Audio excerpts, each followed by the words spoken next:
Welcome to Shatter. Help me reach 5,000 subscribers.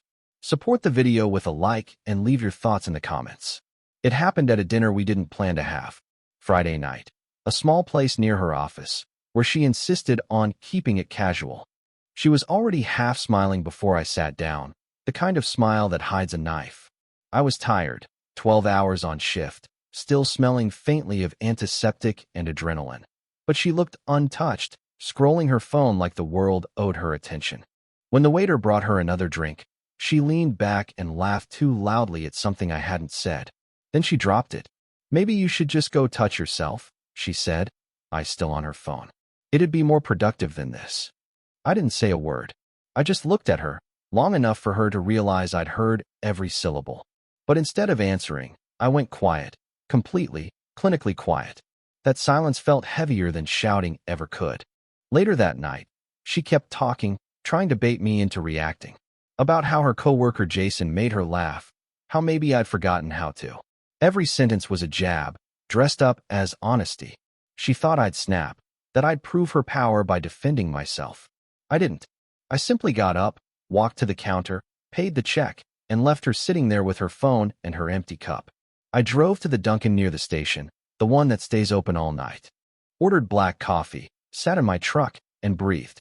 I'd spent years resuscitating strangers, holding pressure on wounds that weren't mine. Tonight, I finally understood the value of removing what can't be saved. When I came home, she was pretending to sleep. The house smelled like Walgreens, some mix of candles and skin cream she bought to cover up everything she couldn't fix. I packed 2 bags. My uniforms, my watch, a few photos I still respected. No yelling, no note. Just a quiet, deliberate absence. By morning, she texted, "Seriously? You're just leaving?" I didn't reply. Instead, I sent one line before turning off my phone. "Thanks. I'll start by removing you from my life." And for the first time in months, I felt my heartbeat slow back to normal. She didn't call that morning. Not until she realized I'd actually left. By then, I was already 2 hours down the interstate, the city lights shrinking behind me like a bad memory. The truck felt lighter than it ever had, even with everything I owned packed into the back. I didn't have a plan, just direction. That was enough. By noon, I'd signed into a hotel near the new clinic that had been calling me for weeks. They wanted a lead paramedic, someone steady under pressure. I said yes without hesitation. The woman at the front desk smiled, slid me the key, and asked if I was relocating for family. I almost laughed. "Something like that," I said. Later that day, her name lit up my phone again. Then another text, longer this time. She wrote that it was just a joke, that I was too sensitive. That Jason was nothing serious. It was the same old routine, sarcasm dressed as innocence. I didn't answer. Instead, I sat in the parking lot of a Taco Bell across from the clinic, watching the sunset bounce off the metal roof. The world moved on, and for the first time, I was letting it. She wanted reaction. She needed proof that she still had access to my emotions. Silence was the only language she didn't understand. I spent that night filling out my new contract online, the TV in the background stuck on some random Hulu show we'd started together months ago. Her profile was still logged in.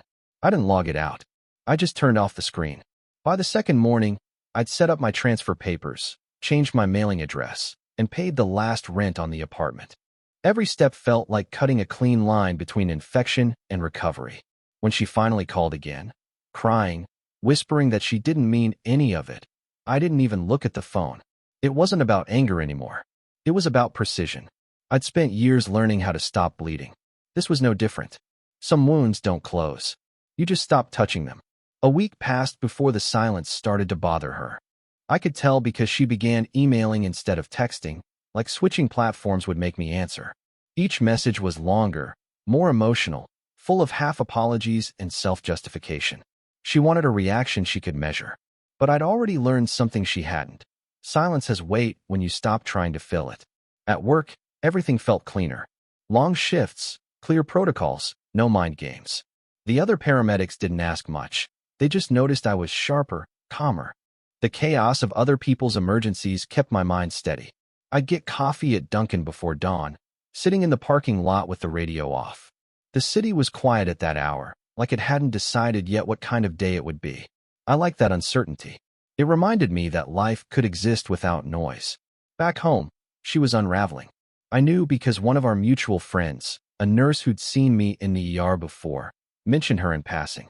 Said she'd been coming into Walgreens almost every evening, buying the same overpriced creams and vitamins, pretending to browse, but always talking too loud on her phone.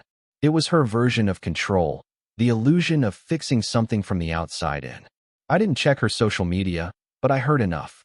She'd started posting old photos of us, captioned with song lyrics that sounded like apologies wrapped in pride. The kind of digital confession people mistake for vulnerability. I stayed invisible. She wanted me to prove I still cared by appearing, but ghosts don't text back. One night, I opened our shared Hulu account by accident. The home screen still showed her profile beside mine. Hers was full of reality shows and bright colors. Mine, dark dramas and documentaries. It felt like a metaphor for everything that went wrong. I hovered over the delete button, but didn't press it. Let it stay, not as a connection, but as a quiet reminder of what happens when people mistake sarcasm for strength. She'd used words like weapons. I learned to fight without them. It was almost 2 weeks before she realized I wasn't coming back. At first, she'd been confident that I was just taking space, that I'd crawl back once the silence lost its novelty. But silence doesn't get old. It matures, settles, grows roots. By the time she started calling my coworkers to check if I was okay, I'd already moved into a small apartment near the clinic. Nothing fancy, a mattress on the floor, a desk, and a coffee maker. Simplicity felt like oxygen. She kept reaching out in bursts, an email about taxes, a text about a package, then a voice note that started calm and ended in a shout. I listened once. The tone shifted halfway through, from anger to disbelief, like she finally grasped that she'd pushed the wrong person too far. But I didn't reply. You don't negotiate with people who confuse cruelty for humor. The divorce papers arrived quicker than expected. I signed them during a night shift, sitting in the break room under fluorescent lights. My partner, a quiet guy named Morales, looked up from his sandwich and said nothing. He just nodded, the kind of nod men give when they understand without needing the story. By the end of that week, she'd posted something about self-growth online, quoting a podcast and tagging friends who would comment with hearts. She was still performing. I was just done. I went to Dunkin' after my shift, same booth as always, watching the city wake up through the window. Somewhere between the hum of the espresso machine and the smell of burnt sugar, I realized I didn't feel pain anymore, just distance. A few days later, a friend sent me a photo she'd posted. She was at Walgreens, pretending to laugh in a selfie with a new haircut. The caption said, "New season, new me." But her eyes told another story. That's when it hit me. She wasn't sorry for what she said. She was sorry she lost control. I didn't remove her to punish her. I removed her because I finally understood. Peace is just what's left when you stop trying to fix what never cared to heal. A month later, I saw her for the first time since that night. Not in person, at least not intentionally. I'd stopped by a Taco Bell near the station after a long shift. Morales was with me, cracking some joke about how we'd both eaten more drive-through food than real meals that week. I was halfway through my order when I felt a familiar stare. She was in the corner, clutching a soda cup, sitting across from a friend I didn't recognize. Her eyes froze when she saw me. For a split second, I thought she might look away. But she didn't. She tried to smile. Too bright, too fast, the way people do when they're trying to prove they're fine. I nodded once, polite, detached. Then I turned back to Morales, finished my food, and left. No words. No scene. Just silence, the kind that tells an entire story. An hour later, she sent a message. "You look different," it said. Calmer. I didn't respond. I deleted it and went to bed. Because she wasn't wrong. I was different. The kind of different that happens when you finally stop trying to save someone who enjoys the fall. The next few weeks, she tried new angles, small attempts to re-enter my life. A photo tagged in some mutual friends' post, a random message about a misplaced package, a late night thinking of you. It wasn't about love. It was about access. She couldn't stand being locked out of the world she no longer controlled. Meanwhile, my life kept moving. The new clinic became routine, the long nights less heavy. Dunkin' runs before sunrise, radio humming low, windows cracked just enough to let the cold air in. The kind of quiet most people never appreciate until it's earned. I knew she'd see me again, eventually. Maybe in passing, maybe through someone else's phone. And when she did, she'd realize what I'd learned long ago. Nothing terrifies the manipulative more than indifference. The moment you stop reacting, their power collapses. She once mocked me for being too calm, too patient. Now that same calm was the wall she couldn't climb. It took less than 2 months for the silence to turn into gossip. People from her office started calling mutual friends, asking if we were on a break or working things out. She must have told them something, some half-truth that painted her as misunderstood. But the truth doesn't need defense. It just sits there, steady, unbothered. I'd already learned that the louder someone explains, the guiltier they usually are. One evening, Morales and I were finishing a long call. Car wreck on the highway. Nothing fatal but messy. When I got back to the station, he tossed me a water bottle and said, "Your name came up tonight. Some woman at the scene said she used to work with your ex. Apparently, she's been talking." I just smiled. Of course she was. When people lose control, they rewrite history to feel powerful again. That weekend, I stopped by the grocery store across from Walgreens. I saw her through the glass doors, standing at the counter, pretending to check prices. She looked smaller somehow. Not physically, but in presence. The kind of small that comes from realizing no one's watching anymore. She didn't see me, and I didn't give her the satisfaction of recognition. I walked back to the truck, started the engine, and left. The next day, a message came from an unknown number. Just 4 words. "You really moved on." I didn't need to reply. My silence had already said everything. At work, life kept its rhythm, sirens, reports, adrenaline, calm. The more I built the new version of myself, the less room there was for her shadow. Even the nights felt lighter. I'd sit on the couch with a Hulu show playing softly, the glow of the screen bouncing off the quiet walls. No tension, no noise, just peace. And somewhere, I knew she was feeling the opposite. Because nothing unravels someone like realizing the person they mocked learned how to exist without them. She had chased attention like oxygen. Now she was suffocating on her own silence. By the 3rd month, she had become a rumor even to herself. I didn't look for updates, but the world has a way of delivering what you try to avoid. A colleague mentioned she'd left her job, something about needing a reset. Another said she'd been trying to sell furniture on Facebook Marketplace, the same pieces I once built with my own hands. I imagined her there, writing descriptions like barely used or great condition, pretending those things didn't carry the weight of what she'd lost. I didn't feel anger, just distance. The kind of emotional distance that feels like clarity. At the clinic, I'd started mentoring new paramedics, younger guys still learning how to hold steady when the world around them fell apart. I told them something I'd learned the hard way. You don't fix what doesn't want saving. They thought I meant patience. Maybe I did. Every morning before shift, I stopped by Dunkin' for the same order, medium black coffee, 2 sugars. The woman at the counter eventually learned it by heart. Routine became my peace. Predictable. Solid. While she drifted between moods and mistakes, I built something that didn't depend on chaos. One night, I got a notification by accident. Her name flashed on my screen. She'd posted another photo. A mirror shot, new apartment, the caption, healing. But her eyes told the truth again. They looked like a reflection searching for a face. The next day, I passed by Walgreens on my way to work. She was outside, talking to someone I didn't recognize. I slowed the truck at the light. She laughed at something the other person said, but the laugh didn't sound right. It was forced, almost hollow. For a second, she turned her head, scanning traffic. Maybe she felt something, a trace of what used to be. But I didn't stop. There's a kind of peace that comes after chaos, the quiet realization that you don't owe anyone your reaction anymore. She had mocked me once, thinking silence was weakness. Now it was her punishment, echoing louder than any words could. It was around that time she finally broke the pattern. No jokes, no sarcasm, no half-truths wrapped in laughter. Just a message, simple, direct, raw. "Can we talk?" That was all it said. I stared at it for a while, not with hesitation, but with analysis.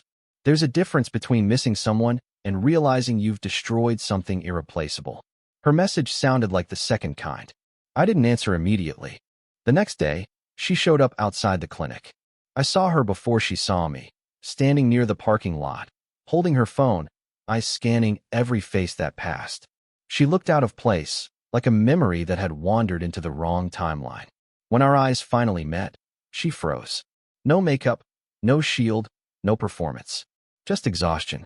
She said she'd been thinking a lot, that she didn't know how it got this far. Her voice cracked halfway through, the sound of someone realizing too late that silence can't be undone. I listened. That's all. When she paused, waiting for a reaction, I simply said, "I'm working." It wasn't cruel, it was factual. Then I turned, walked back inside, and left her standing there with the wind pushing at her words. That night, she sent one more message. It wasn't an apology. It was a confession. She admitted that what started as a joke, flirting with Jason, those cutting remarks, was her way of testing how far she could push me before I'd stop trying. "I thought you'd fight for me," she wrote. "I didn't think you'd disappear." I read it once, then deleted it.